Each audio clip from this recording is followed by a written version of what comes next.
নমস্কার সকলকে। আশা করি আপনারা সবাই ভালো আছেন। পুজো আপনাদের খুব ভালো কেটেছে। দশমীর ব্লগে আপনাদের সবাইকে স্বাগত জানাই। ব্লগটি অনেকটা দেরিতে পোস্ট করছি, আসলে মন চাইছে না পুজোর রেস্টটা কেটে যাক, তাই একটু ডিলে করে পোস্ট করছি। আবার বেশি ডিলেও করা যাবে না, সামনেই কালী পুজো। তো দশমী দুপুরবেলা ওয়েদারটা ঠিক ওই রকম ছিল যেটা আপনারা দেখতে পেলেন। পরের দিকে যদিও বৃষ্টি হয়েছিল ভীষণ, কিন্তু সেটার ভিডিও নেওয়া হয়নি। বিকেলবেলা ঠিক সন্ধে পড়বে এরকম সময় একটু স্ন্যাক্স বানিয়ে নিয়েছিলাম। চিকেন পকোড়া ঠিক বলবো না, ওই চিলি চিকেনের আগের যে স্টেপটা থাকে পকোড়া করা, সেই স্টেপের পকোড়া।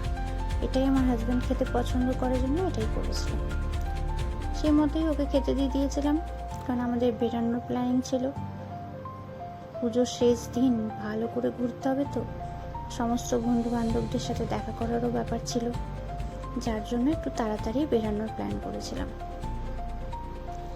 সেই মধ্যে দুজনে টিফিন করে রেডি হয়ে বেরিয়ে পড়েছিলাম।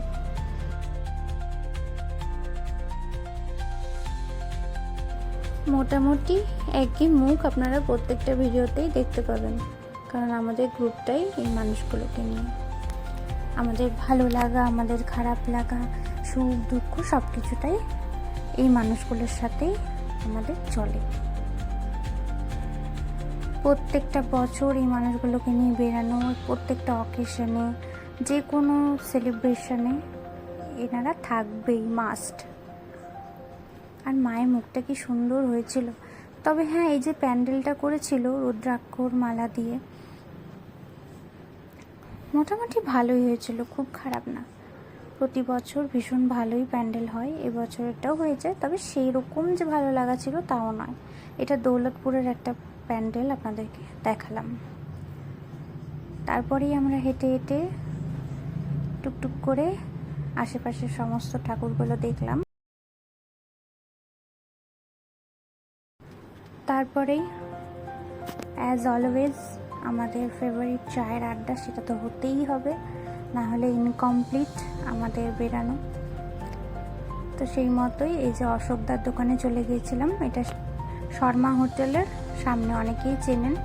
আর যারা আমার ভিডিওটা বাইরে থেকে দেখছেন তারা বুঝতে পারবেন না, কিন্তু আপনারা এটা জেনে রাখুন, এখানের চা আমার সব থেকে বেশি ভালো লাগে। এই মানুষটির ব্যবহারও খুব ভালো।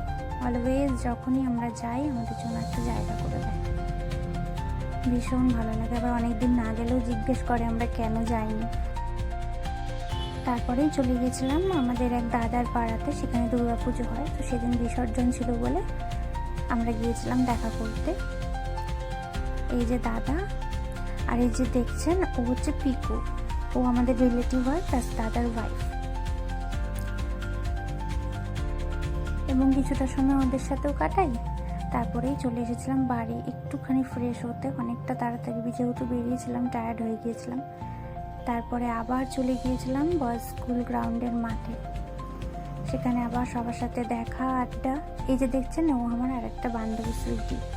এই ভিডিওটা, যে ছবিগুলো দেখছেন, সেটা কিন্তু দশমীর দিনের নয়, বয়েজ মাঠের পুজোর বিসর্জনেই আমরা গিয়েছিলাম। তাই আমি দশমীর সাথে এই ফটো ভিডিওগুলো অ্যাটাচ করে দিলাম। ব্লগটি আজকের জন্য এই পর্যন্তই।